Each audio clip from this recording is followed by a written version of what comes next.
Nesse Biópsia da História do Brasil, falaremos sobre os efeitos do governo de Marquês de Pombal, não só em relação a Portugal, como também em relação ao Brasil. Antes de começar o vídeo, já deixe seu like se eu gostei, ative o sininho, muita gente não está recebendo as notificações do canal, e nos siga nas redes sociais, além, é claro, de conferir o canal do nosso parceiro, Área Militar, para ficar por dentro de notícias sobre geopolítica e militarismo, não só no Brasil como no mundo. Esse vídeo ele se passa entre o ano de 1755 a 1777, que é o período aí do governo do Marquês de Pombal. O Biópsia da História, como vocês sabem, aborda os principais fatos em uma determinada faixa de tempo. É assim que nós fazemos no Biópsia da História do Brasil. Então nós estamos seguindo aqui o nosso cronograma e agora vamos falar sobre o governo do Marquês de Pombal. O próximo vídeo já vai se passar aí em meados de 1789, que na minha opinião são os 100 anos mais interessantes da história do Brasil, de 1789 a 1889. Esse Biópsia da História vai ter as três partes direitinho, a primeira parte de resumo, a segunda parte de explicação e a terceira parte politicamente incorreta. Então, realizando a primeira parte do nosso Biópsia da História, que é a parte de resumo, nós temos que pensar sempre que Marquês de Pombal é marcado pelo chamado despotismo esclarecido, que é uma característica de monarquias absolutistas quando elas começam a adotar valores iluministas, ou seja, elas começam todo um processo de secularização da sua administração, da sua educação e de tantas outras áreas. Sendo assim, Marquês de Pombal ficou caracterizado durante o seu governo por, primeiro, um antagonismo em relação à Igreja Católica e a instituições cristãs, e segundo, um absolutismo voltado em volta da figura do rei e também em volta da figura do próprio Marquês de Pombal. Já vamos falar um pouco sobre ele e como que ele conseguiu tanto poder. Além disso, é claro, outras características do seu governo marcantes são o terremoto de Lisboa, que na verdade aconteceu um ano antes dele começar o seu governo de fato, e o chamado processo dos Távoras, que foi uma tentativa de assassinato ao rei. Na verdade não foi bem isso, nós vamos falar sobre isso com calma.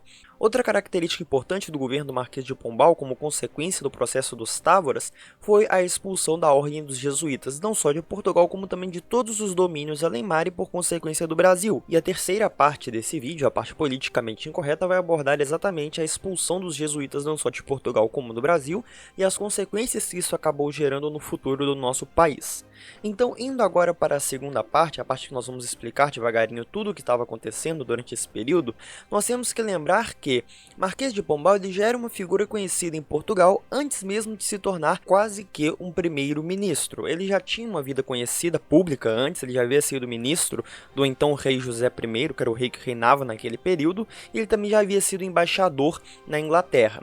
Então ele ascende nesse momento, em 1756, ou seja, pouco depois do terremoto de Lisboa, nós falamos sobre esse terremoto no vídeo anterior, como o cargo de secretário de Estado dos Negócios Interiores do reino. Então, basicamente, ele era um estadista e uma espécie de primeiro-ministro ali do reino português. No entanto, o José I, por causa da afinidade que ele tinha em relação ao Marquês de Pombal, José I, que ficou conhecido como o Reformador, o concedeu também poderes especiais, de tal modo que ele se tornou um ditador. Por causa dos grandes poderes que ele tinha, ele mandava até mais do que o próprio rei na prática.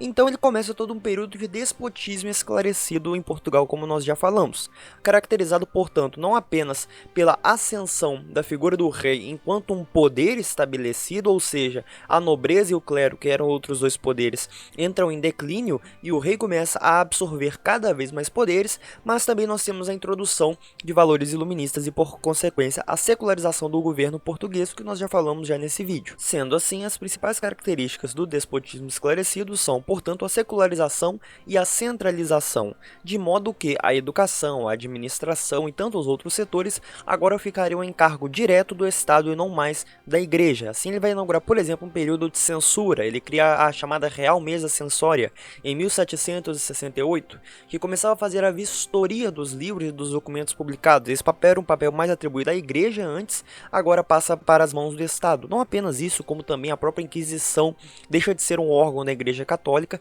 e passa agora a ser um órgão do Estado português. Um importante fato que aconteceu pouco depois do terremoto de Lisboa e que foi extremamente importante para a consolidação do poder do Marquês de Pombal foi o chamado processo dos Távoras. Ele aconteceu em 1758, quando, em uma noite, o rei de Portugal estava numa carruagem, José I estava numa carruagem como anônimo. No entanto, foi disparado contra a carruagem dele de tal modo que um dos tiros pegou no braço dele. Não se sabe exatamente, averiguando a história, se era uma conspiração para tentar de fato matar o rei. Provavelmente não, era para pegar alguém que estava perto do rei. Houve uma confusão no momento, enfim, não vou entrar nos detalhes do processo. Mas se sabe que, por causa dessa tentativa, Marquês de Pombal viu ali a possibilidade dele conseguir minar os poderes não só da igreja quanto da nobreza, de modo que ele criou uma conspiração não muito bem fundada de que seria a Igreja Católica junto com os nobres que estavam se juntando para poder derrubar o rei João I. Por causa disso, vão ser feitas uma série de execuções e uma série de torturas para tentar resolver esse processo que ficou conhecido como processo dos Távoras, pois a família Távora, que era uma família de nobres, que foi a principal acusada aí de todo esse processo, não apenas eles, como também a Ordem dos Jesuítas. E como consequência do processo, muitos foram executados, presos, e estima-se que mais de 1000 pessoas foram presas, torturados, enfim, foi um processo extremamente violento até mesmo para os padrões da época, torturando e condenando pessoas, seja da acusação, seja da defesa, sem julgamento prévio, sem direito de defesa, então foi um processo de fato bem ditatorial. E além, é claro, de minar os poderes da nobreza com esse processo, afinal você tinha várias famílias sendo julgadas, a principal foi a dos Távoras, nós também tivemos, um pouco depois, o processo foi em 58, em 59 nós tivemos aí a expulsão dos jesuítas. E essa expulsão foi seguida também de um confisco dos bens da ordem. Não é a primeira vez que a gente vê um Estado tentando confiscar bens da igreja. A gente viu coisas parecidas, como por exemplo Filipe o Belo, que perseguiu a ordem dos templários e confiscou as riquezas templárias. Paralelamente a isso, nós temos também José I com o Marquês de Pombal, que expulsaram, perseguiram e confiscaram os bens da ordem dos jesuítas sob a mesma prerrogativa. Então, assim como Filipe o Belo, rei da França, confiscou a ordem templária para conseguir bens, conseguir riquezas, Marquês de Pombal fez o mesmo com a ordem dos jesuítas, pois ele queria fazer uma série de reformas em Portugal, e por causa dessas reformas ele vai não apenas confiscar bens da nobreza, da igreja católica, da ordem dos jesuítas, como também instaurar a derrama para tentar aumentar a arrecadação de ouro por parte da coroa portuguesa. Nós falamos sobre esses impostos colocados sobre o ouro no episódio anterior aqui do nosso canal. Então, além disso tudo que ele fez, nós também vamos ter, em relação ao Brasil, durante o governo Marquês de Pombal, a criação de várias companhias do comércio, principalmente tentando incentivar o comércio e monopolizando o comércio no norte do Brasil. Nós vamos ter, como já falei, a instauração da derrama em 1765. Nós vamos ter um pouco antes, em 1759, a extinção das capitanias hereditárias. Vocês devem se lembrar que existem as capitanias hereditárias no Brasil desde o começo do século XVI. Nós falamos sobre isso aqui no canal, lá em 1532, com a vinda dos capitães donatários, etc, etc. Depois nós tivemos a substituição desse sistema pelo sistema do governo geral, isso já em 1549, em que essas capitanias agora estariam subordinadas a um governo geral, e Marquês de Pombal começou a minar esse sistema das capitanias. Na prática, só vai acabar no Brasil de fato em 1821, ou seja, um ano antes da nossa independência. Além disso, ele vai transferir a capital do Brasil, que antes era de Salvador, agora ela vai para o Rio de Janeiro, em 1763, porque o Rio de Janeiro estava naquele caminho novo, nós falamos sobre ele no vídeo anterior, e era melhor para o transporte do ouro das Minas Gerais até a capital Rio de Janeiro, por consequência a ida até Lisboa e o resto de Portugal. Também é durante o seu governo que vão acontecer alguns tratados de fronteira importantes, como o Tratado do El Pardo e também, um pouco depois que ele saiu do governo, em 1777, o chamado Tratado de Santo Ildefonso. Mas essa questão de tratados, nós temos um vídeo aqui no canal só falando sobre isso. Marquês de Pombal, ele vai acabar saindo do governo, na verdade ele vai ser não apenas demitido, como expulso de Lisboa em 1777, quando o rei José I morre e quem assume o poder é sua filha Maria I. Maria I, que é mãe de Dom João VI e que entraria para a história como Maria I a Louca. Nessa época ela ainda era normal, entre aspas, ela ainda não sofria dos transtornos que ela vai sofrer mais tarde. E ela, como uma defensora dos direitos da nobreza, se ressentiu muito por causa daquele chamado processo dos Távoras, como eu falei, em que vários nobres foram presos presos e mortos sem julgamento, ela vai acabar ressentindo em relação ao Marquês de Pombal e o demitindo quando ela assume o poder, vai ser uma das primeiras ações dela. Um fato importante da gente também lembrar do governo do Marquês de Pombal é que o aumento dessa burocracia em relação às Minas Gerais, principalmente com a derrama, vai ser uma das coisas que vai impulsionar mais tarde a Conjuração Mineira. A gente também tem que lembrar que Pombal sai do poder em 1777 e em 1776 foi o ano em que as 13 colônias se declararam independentes da Inglaterra. Nós temos um vídeo aqui no canal falando sobre o processo de independência dos Estados Unidos.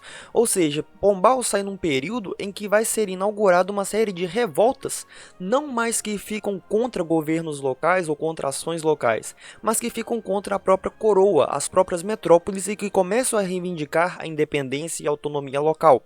Portanto, o próximo vídeo aqui do canal vai ser tratando principalmente da Conjuração Mineira e da Conjuração Baiana, quando nós temos o inaugurar dessas revoltas que pedem a independência do Brasil, ou pelo menos a independência de algumas regiões do Brasil. Entrando agora na parte politicamente incorreta, não vai ser muito comprida, eu apenas gostaria de comentar a perda que foi para o Brasil a expulsão da Ordem dos Jesuítas.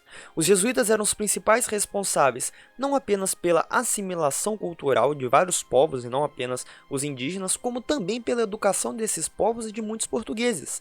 A educação estava a serviço dos jesuítas, eles que foram responsáveis por grandes avanços, não só para a teologia católica, como também para várias áreas da humanidade, como por exemplo matemática, economia, vou citar aqui a Universidade de Salamanca, e tantas outras contribuições que os jesuítas fizeram para a humanidade. Vou citar aqui o documentário Catholic Church, The Builder of Civilization, em que vocês podem perceber os inúmeros avanços que a Ordem dos Jesuítas teve para a história da humanidade. Eles que tinham muito mais a contribuir, não só com o Brasil, mas também com todos os locais que eles estavam, foram expulsos do Brasil e de Portugal.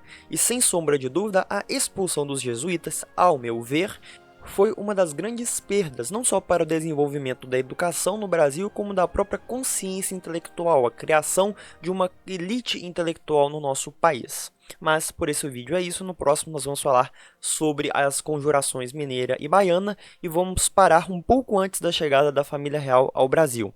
Deixe seu like se eu gostei mais uma vez, quaisquer dúvidas nos comentários, que Deus os abençoe sempre, até o próximo vídeo.